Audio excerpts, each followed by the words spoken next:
Alejandro Magno, uno de los guerreros más extraordinarios y enigmáticos de todos los tiempos. A los 30 años, gobernó.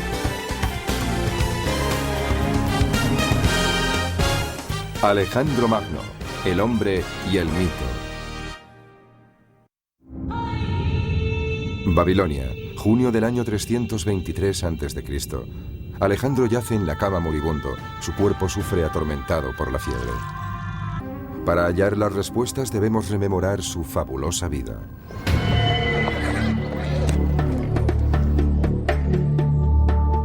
Alejandro nació aquí, en Pella, en el norte de Grecia, el año 356 a.C. Hacía tiempo que la edad de oro griega había quedado atrás. En aquel momento, el imperio era una frágil colección de ciudades-estado, fragmentadas y divididas. Una presa fácil para el padre de Alejandro, Filipo. El rey Filipo era un soldado rudo y mujeriego. Era un gran bebedor, un luchador feroz y el ídolo de sus curtidas tropas. Su ejército era uno de los mejores del mundo antiguo. Pero Filipo también era un político despiadado. Creó el estado de Macedonia, sometiendo a las tribus rebeldes de la región. Para mí, como es obvio, ella heredó su naturaleza apasionada y temperamental. La influencia de su madre debió ser inmensa. Era una mujer poderosa, casi podría decir.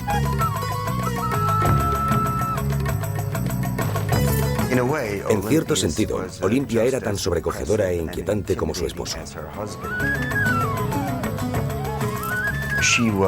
Poseía una inteligencia excepcional. Era políticamente astuta y dura como el acero. Tenía una actitud muy posesiva hacia su hijo. Sin duda le quería con locura, pero actuaba como su valedora, protegiendo sus intereses personales. Olimpia extendió el rumor que había sido fecundada por Zeus, el rey supremo de los dioses, en la forma de una serpiente. Alejandro se sentiría fascinado durante toda su vida por la idea de que podía ser inmortal. Si su madre y su padre produjeron un fuerte impacto en el joven muchacho, también lo hizo su mentor, el célebre filósofo griego Aristóteles. Él enseñó a Alejandro las maravillas de la cultura griega. Uno de aquellos héroes es Aquiles, el arquetipo del guerrero griego. Ante el dilema de elegir entre una vida larga y corriente o una existencia breve pero gloriosa en el campo de batalla, Aquiles optó por una muerte prematura y la celebridad eterna. Resulta muy difícil subestimar el alcance de la influencia de Aquiles en Alejandro. Según él, Aquiles era su antecesor mítico, por parte de madre. Por tanto, desde una edad muy temprana, Alejandro percibió que Aquiles era el modelo a seguir para alguien como él, que siempre quería ser el mejor entre los mejores, tal como lo relata Homero. Pero era su modelo a seguir en dos sentidos, asumiendo su carácter y rivalizando con él. Es decir, finalmente se reconciliaron, pero la tregua no duró mucho. Una noche de verano del año 336 a.C., Filipo y la familia real se reúnen para celebrar el matrimonio de su hija. El rey se detiene a la entrada para saludar al pueblo. Un hombre surge de la multitud y le asesta un golpe mortal. Se cree que fue un examante ultrajado. Como muchos griegos de la época, Filipo tenía tanto amantes femeninos como masculinos. Filipo murió al instante. El asesino fue ejecutado allí mismo, antes de que la tortura pudiera hacerle revelar posibles cómplices en las altas esferas. ¿Y qué decir de Alejandro? ¿Pudo tomar parte en la muerte de su padre? si nos preguntamos quién salió más beneficiado del asesinato de Filipo, la respuesta es Alejandro. Porque en el momento de su asesinato, Filipo estaba a punto de partir hacia Asia para iniciar una gran campaña de conquista. Alejandro no iba a tomar parte en ella, iba a quedarse en casa, presumiblemente como regente, pero no hubiese podido alcanzar la gloria que proporciona la intervención en una gran campaña. Y la gloria era precisamente lo que Alejandro perseguía por encima de todo. Cualquier sospecha hubiese enfurecido a los nobles macedonios cuyo apoyo necesitaba, y obtuvo. Con solo 20 años, Alejandro fue coronado rey. Cuando ascendió al trono, Alejandro heredó un gran ejército, pero también una gran inestabilidad política. Tardó un año en sofocar una rebelión en Grecia y consolidar su poder. Pero Alejandro no se conformaba con Macedonia. Su creciente impaciencia y su ambición le hacían querer más. Fijó su mirada en el enemigo antes de su muerte. Ahora, Alejandro tendría su oportunidad para vengarse. Suscribo la idea de que la maníaca ambición de Alejandro está alimentada por el enorme éxito. Durante su corta vida, Filipo le alentaría, retándole a lograr proezas cada vez mayores, en un esfuerzo por demostrar que era lo bastante bueno o tal vez incluso mejor que su padre. Con el fantasma de Filipo a sus espaldas, Alejandro parte para recorrer el sendero hacia la gloria. En el año 334 a.C., Alejandro cruza el Helesponto con su ejército. Inicia así una epopeya de 11 años de ambición y conquista sin precedentes que cambiará la faz del mundo antiguo. Darío III. El monarca persa no tiene ni idea de la fuerza a la que se enfrenta. Al mundo antiguo. El joven rey es un líder carismático e inspirador aún más que Filipo. Creo que el secreto del genio militar de Alejandro es su extraordinaria determinación. Es valiente y audaz, aunque a veces llega hasta el punto de ser temerario. Nunca parece dudar ante la perspectiva de entrar en acción.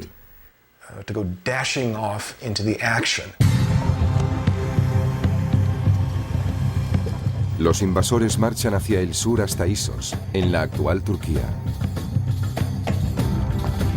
Las tropas de Alejandro se ven superadas en número por el ejército de Darío. Pero esos son exactamente la clase de desafíos que le gustan a Alejandro.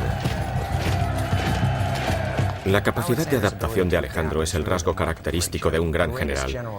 Los generales más grandes de la historia militar son capaces de hacer eso.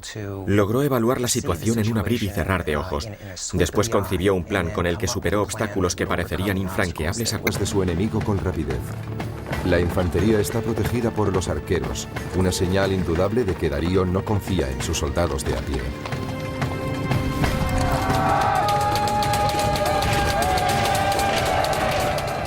Alejandro realiza su primer movimiento, utilizando una de las armas más poderosas de su arsenal, el arma del miedo.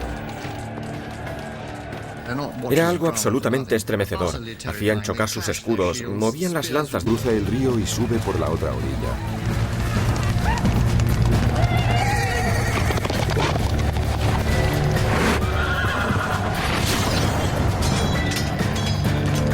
En el caos subsiguiente, finales del siglo IV a.C.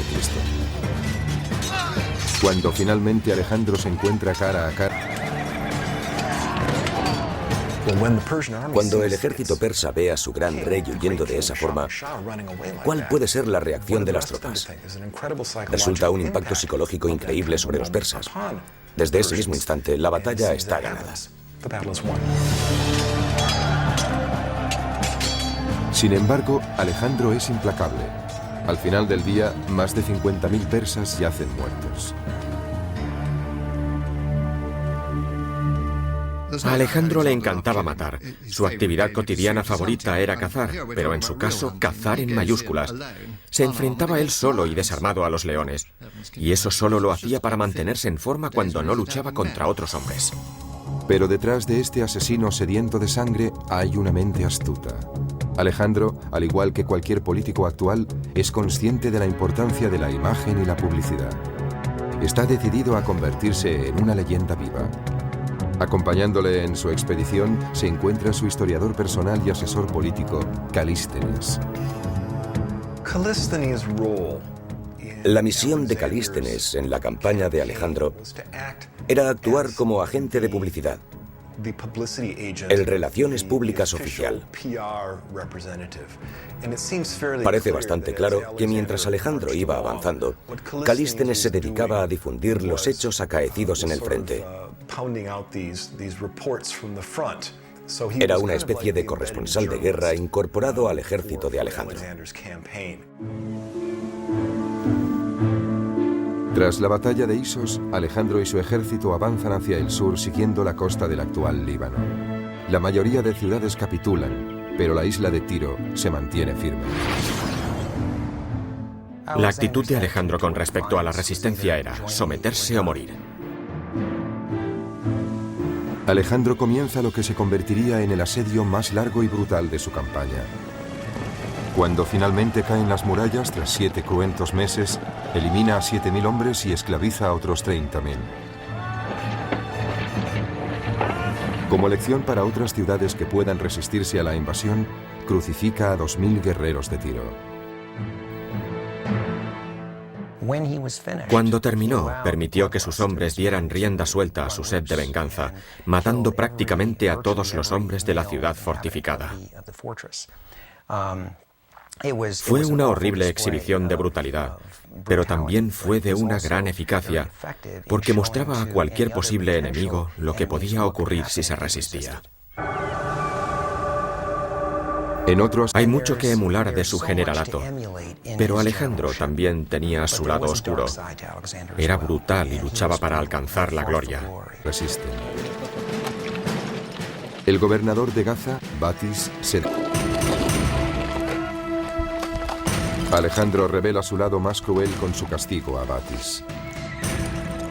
Le ata y le arrastra por toda la ciudad hasta que muere.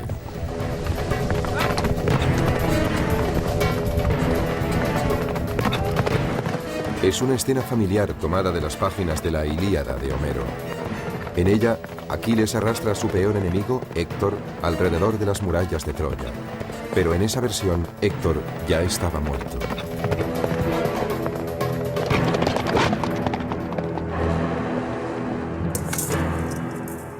Alejandro era brutal. Elevó el arte de la brutalidad a la máxima expresión. En muchos casos, eso fue lo que le proporcionó tantos éxitos. No habría conquistado como lo hizo si no hubiese recurrido a tácticas tan brutales. Con una serie de victorias salvajes en su haber, Alejandro está listo para tomar Egipto, uno de los mayores imperios que el mundo jamás ha conocido. Los faraones egipcios eran considerados dioses vivientes y construyeron inmensas pirámides, templos y monumentos como testimonios de su gloria.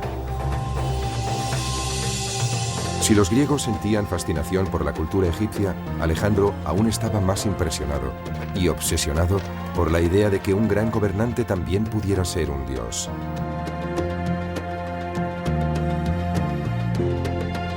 Tras 2 años de guerra, Alejandro marcha hacia el interior hasta Memphis. Los egipcios están impacientes por ver derrotados a sus gobernantes persas. Se rinden sin presentar batalla y reciben a Alejandro con los brazos abiertos.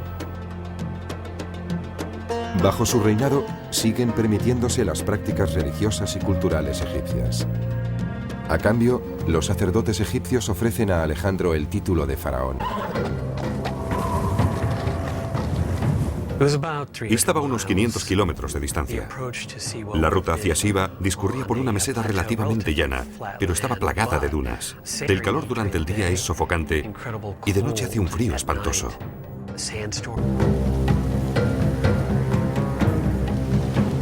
A la historia del mundo antiguo. La cuestión es saber si, previamente, Alejandro había planificado una ingeniosa maniobra publicitaria que corroborase su condición de hijo de Zeus. Alejandro entra en el templo solo, mientras sus hombres esperan fuera. Aquí está Alejandro. Es un hombre joven, apenas sobrepasa los 20 años, pero ha logrado ya hitos extraordinarios. De pronto se encuentra en un lugar donde al menos los egipcios nativos le tratan como un dios viviente. Y uno se pregunta, ¿qué debe pensar? Como es obvio, en ese momento se halla muy lejos de Macedonia. Alejandro salió del templo. Todos corrieron a su encuentro y le preguntaron: Alejandro, Alejandro, ¿qué has pedido? Y respondió: no os lo voy a decir. Ellos le dijeron: pero hemos oído que el oráculo te llamaba hijo de Zeus. Y él respondió: está bien, podéis contar eso si os place. Entonces su publicista lo propagó.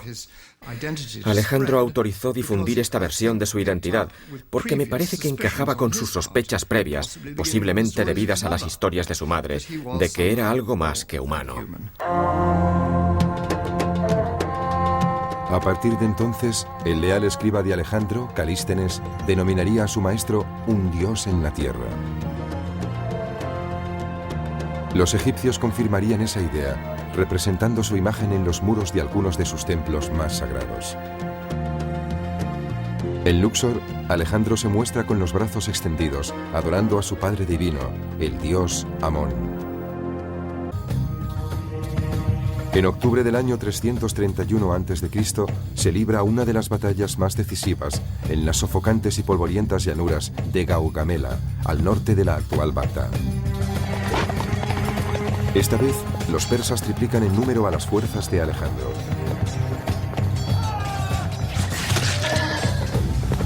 Pero se crece ante el peligro, y el desafío solo parece espolearle aún más. Sus hombres están casi... Uno de los secretos del éxito de Alejandro en el campo de batalla es su uso de la falange, una formación de 16 soldados en línea armados con lanzas largas.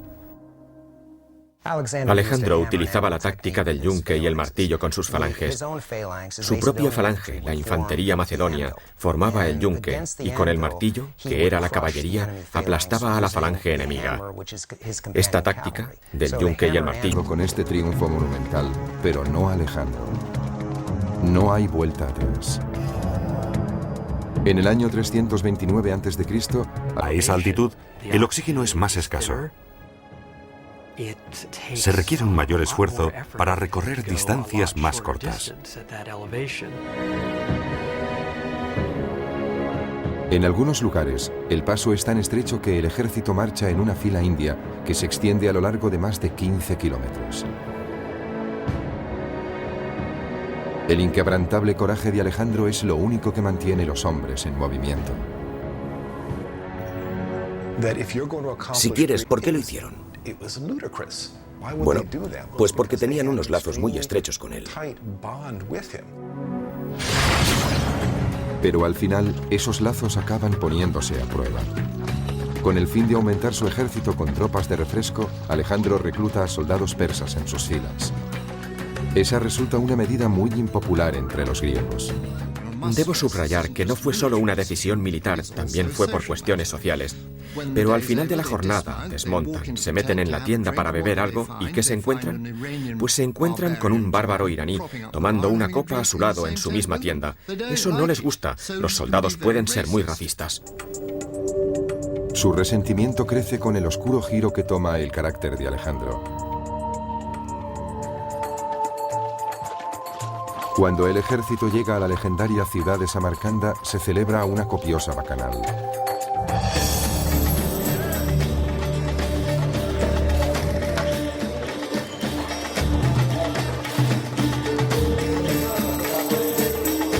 El imprevisible comportamiento de Alejandro se agrava por sus excesos con la bebida, y el alcohol parece aumentar su megalomanía.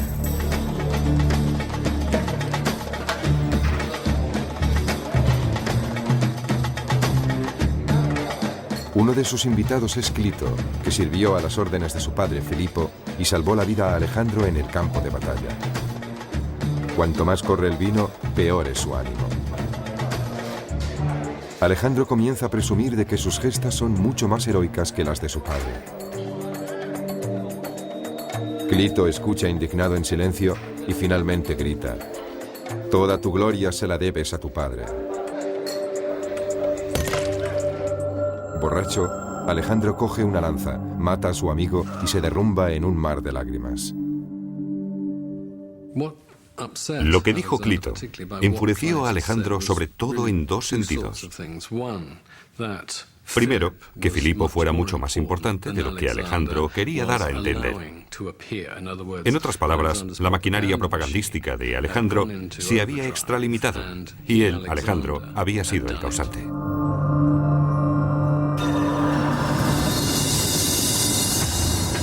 Lo que Alejandro quiere ahora es tener el control absoluto de sus hombres. Quería que sus soldados y oficiales se inclinasen ante él y le besasen. Después él ofrecería un beso a los oficiales para mostrarles que eran de su mismo rango social. A los macedonios no les gustaba nada ese ritual de los besos. Para los griegos, solo los dioses debían adorarse así. Muchos se niegan a obedecer a Alejandro. Uno de ellos es Calístenes, el hombre que había creado el mito de Alejandro. Calístenes pensó que era un acto servil, bárbaro, que era una traición a las costumbres griegas.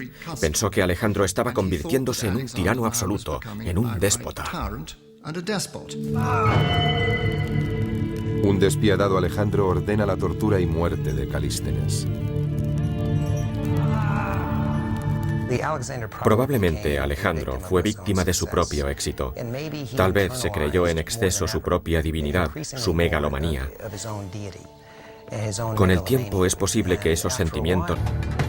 Al 8º año de su campaña, Alejandro ha conquistado Egipto, Persia y los pueblos del Asia Central. Entonces se dirige más hacia el este, hasta los confines del mundo conocido, donde yacen las misteriosas y exóticas tierras de India. Debió ir hacia el este. Esa es la ruta de invasión que siguieron los persas para conquistar parte de India. Como heredero del imperio persa, deseaba esos territorios. A un lugar tan enigmático que aquí todas las normas han cambiado. Con una altura de casi 3 metros y un peso superior a las 5 toneladas, posee la capacidad de planear y calibrar la distribución y el espacio para mantener siempre un elemento de incertidumbre sobre sus intenciones. Se mueve hacia la derecha cuando en realidad va a recortar hacia la izquierda. En este ataque sorpresa, los hombres de Alejandro Los griegos como sobre los hindúes.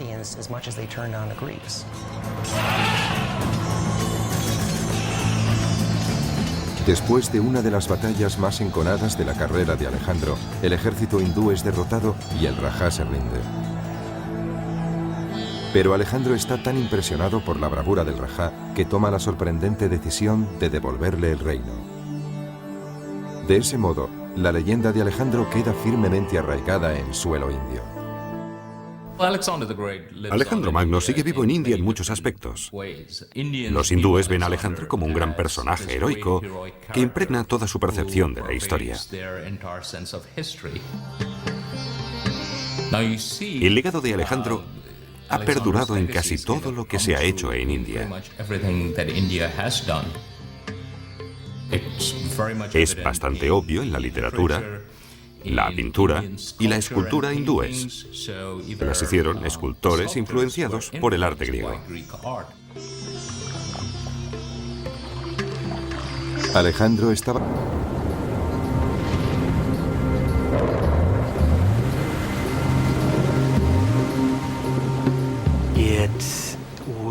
Desde el punto de vista psicológico, debió ser terrible para sus hombres de Macedonia, porque nunca habían experimentado nada semejante.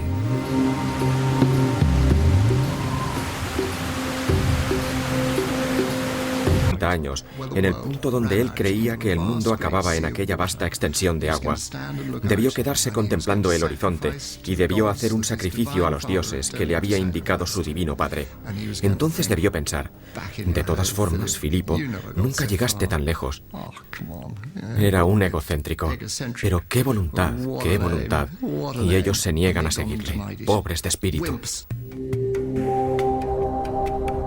En el largo viaje de regreso a Persia, Alejandro conduce sus tropas hacia una nueva marcha épica.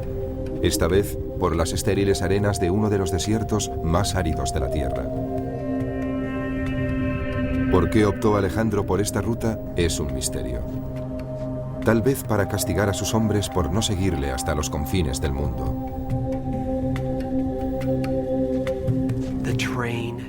El terreno cambió drásticamente de un suelo yermo y seco, donde no crecía nada, a un desierto de dunas inestables, donde sus hombres se hundían hasta la cadera o más arriba. Miles de ellos murieron de sed, insolación y agotamiento. Menos de un tercio de su ejército logró sobrevivir. Creía que podía hacer lo que se propusiese. Hasta entonces había conquistado todo lo que había encontrado a su paso. Y pensó que podría vencer al desierto, pero se equivocó. Aunque es el peor desastre de toda su campaña, el mero hecho de cruzarlo ya de por sí es un verdadero milagro. En los últimos tiempos, nunca sabían lo que haría Alejandro a continuación. Sus actos y sus decisiones eran insondables. Era imprevisible y en ese sentido representaba una amenaza para ellos. Alejandro se dirige a la ciudad persa de Susa, donde tiene preparada otra sorpresa para sus hombres.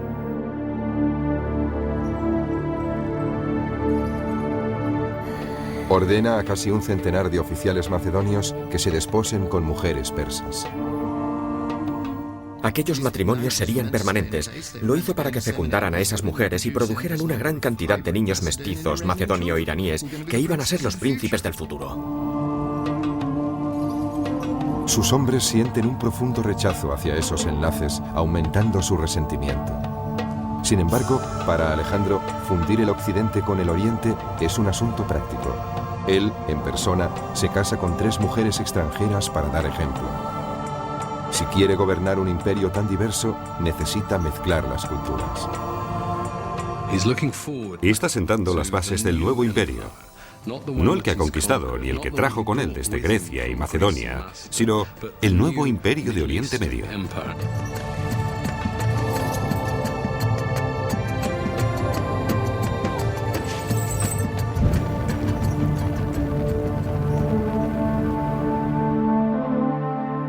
Alejandro lleva a su ejército hasta la nueva capital de su imperio, Babilonia.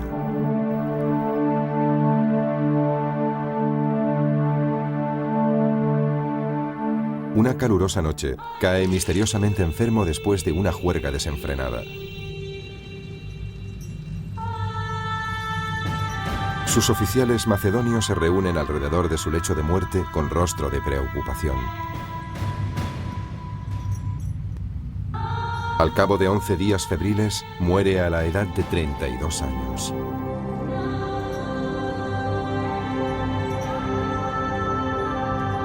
¿Qué mató a Alejandro? ¿Fue una enfermedad? ¿Fue el alcohol? ¿O fue un asesinato? Algunos expertos sostienen que murió de fiebre tifoidea. Otros piensan que fue envenenado por un grupo de oficiales hartos de sus ataques de cólera y por su deseo de ser adorado como un dios. Pero durante siglos, los historiadores han debatido sobre la causa de su muerte. Estoy seguro de una cosa, Alejandro no fue envenenado. La cena fatal tiene lugar hacia el 29 de mayo y muere entre el 10 y el 11 de junio. Si hubiesen querido envenenar a Alejandro, le hubiesen suministrado una dosis abundante. Por tanto, ¿qué le produjo la muerte? No pudo ser una epidemia. Con él no murió ningún número importante de gente. No fue algo parecido a la gripe asiática. Debió ser una enfermedad que le afectaba solo a él. Yo me inclino por la malaria. El cadáver de Alejandro no puede examinarse porque se desconoce su paradero. En su viaje de regreso a Macedonia, su procesión funeraria sufrió la emboscada de uno de sus generales, que quería llevar sus restos a Egipto.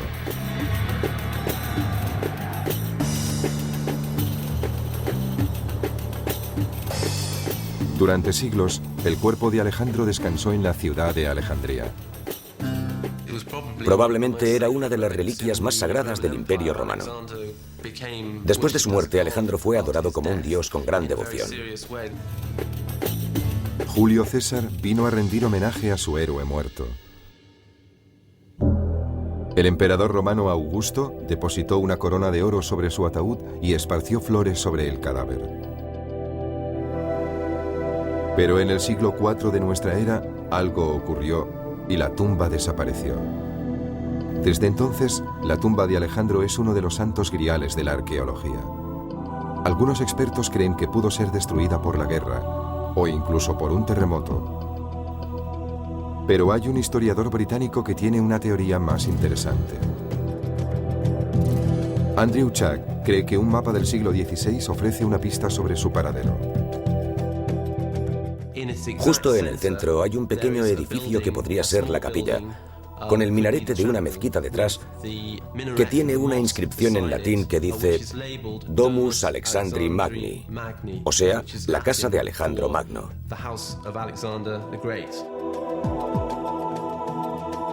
Fue aquí donde se localizó un sarcófago. Estaba destinado a albergar los restos del faraón egipcio Nectanebo II, pero nunca fue sepultado en él. ¿Es aquí donde halló descanso el cuerpo de Alejandro? El sarcófago fue redescubierto por Napoleón en el siglo XIX. Pero cuando fue derrotado por los británicos, el sarcófago vacío se trasladó a Londres. Hoy se encuentra en el Museo Británico. Tal vez ese sarcófago acogió los restos de Alejandro Magno. Cuando piensas que Julio César y Augusto estuvieron frente a él y que probablemente lo tocó Napoleón, te invade una emoción electrizante.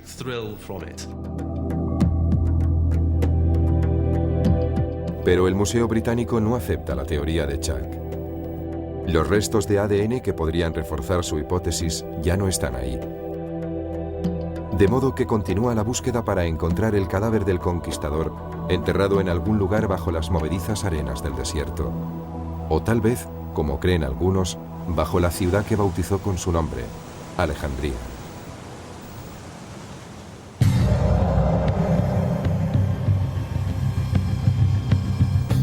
Aunque los restos de Alejandro pueden haberse perdido para la historia, su legado perdura.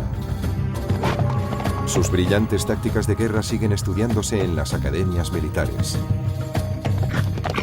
Existen modelos o patrones de pensamiento y acción que se hacen evidentes al estudiar el generalato de Alejandro. Esos patrones son tan aplicables en el mundo moderno como lo fueron en la época de Alejandro.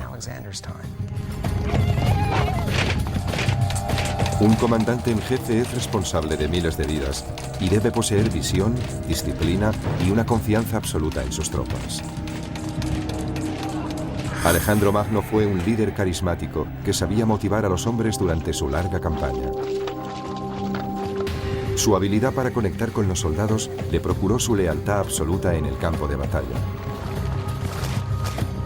Todo lo que exigía a sus hombres podía hacerlo él mismo, liderando la carga y compartiendo los peligros con ellos. Estaba al pie del cañón, junto a sus soldados de menor rango. A muchos de ellos les conocía por su nombre. Habían pasado mucho tiempo juntos en aquella campaña. Eso creaba unos lazos muy estrechos. A lo largo de los siglos, numerosos jefes militares han recurrido a las brillantes estrategias de Alejandro en la batalla. Los emperadores romanos se vieron inspirados por el autocrático Alejandro. Le veneraban porque logró lo que otros pensaron que era imposible. Se dice que cuando Julio César cumplió los 32 años, lloró amargamente al pensar que sus logros no eran tan grandes como los de Alejandro. Parece claro que, como tantos otros romanos, Julio César estaba acomplejado por Alejandro. Envidia terriblemente a Alejandro. Todos los romanos le envidiaban. Uno de los mayores generales del mundo antiguo, Aníbal, también estuvo influido por Alejandro. Ambos se sentían impulsados por el odio a un antiguo enemigo. Alejandro quería castigar a los persas y Aníbal a los romanos.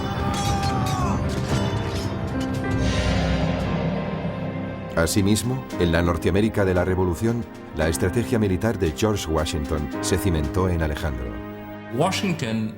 Todo lo que hizo Washington tiene sus orígenes en Alejandro Magno. El flanqueo del río Delaware es una réplica exacta en cuanto a la táctica y la estrategia de la batalla que libró Alejandro en el Idapo. En diciembre de 1776, el general Washington condujo a sus feroces tropas a través del helado río Delaware para atacar a los británicos. Su inesperada victoria en Trenton fue el punto de inflexión de la Guerra de Independencia norteamericana.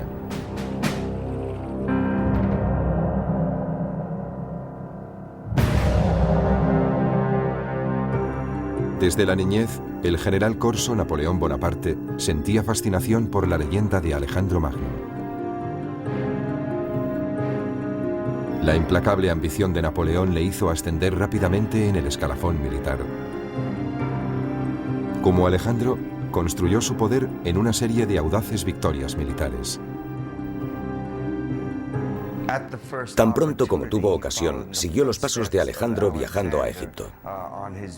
Sobre todo estaba impresionado por la política religiosa de Alejandro, su capacidad para adaptarse a cualquier circunstancia y para captar la mentalidad del país en el que se encontraba.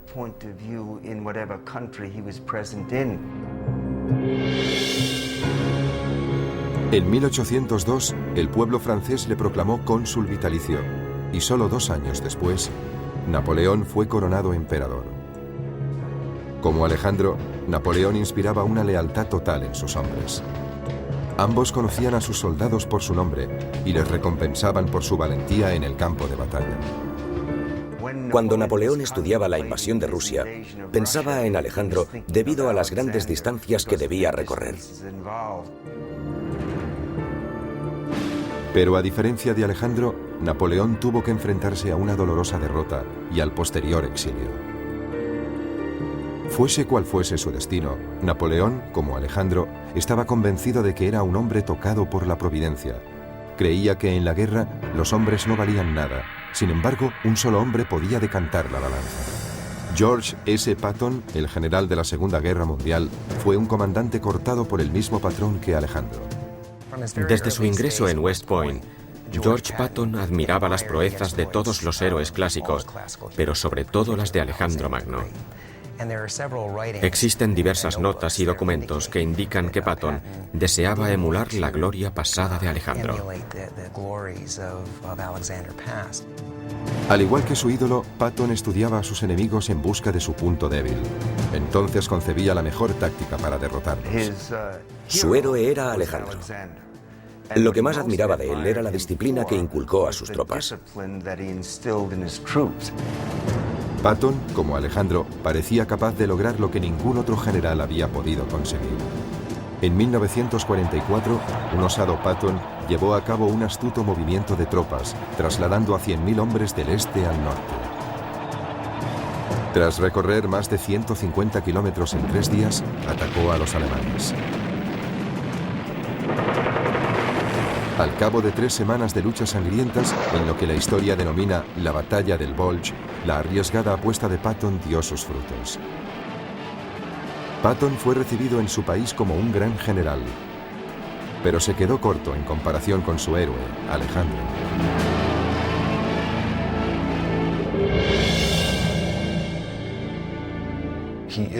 Es el máximo exponente de todos los tiempos, para bien y para mal. Eso es lo que le hace un icono tan atractivo, casi irresistible para cualquiera que aspire a alcanzar el éxito y la gloria.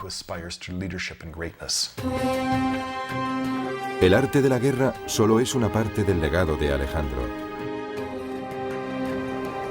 También instauró nuevas rutas comerciales y forjó las bases de las relaciones culturales entre Oriente y Occidente.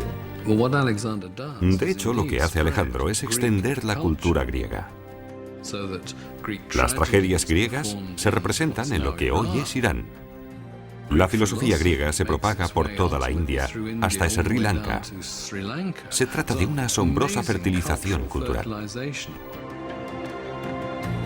Pero por encima de todo, es considerado uno de los genios militares más excepcionales que jamás haya existido.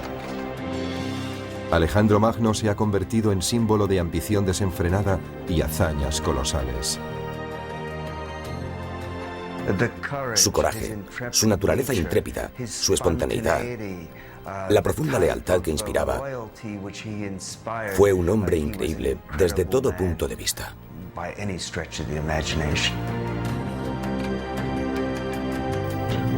Alejandro Magno fue un líder legendario, obsesionado por su propio mito. 2500 años después, todavía hablamos de sus extraordinarias gestas. Al final, Alejandro consiguió justo lo que quería.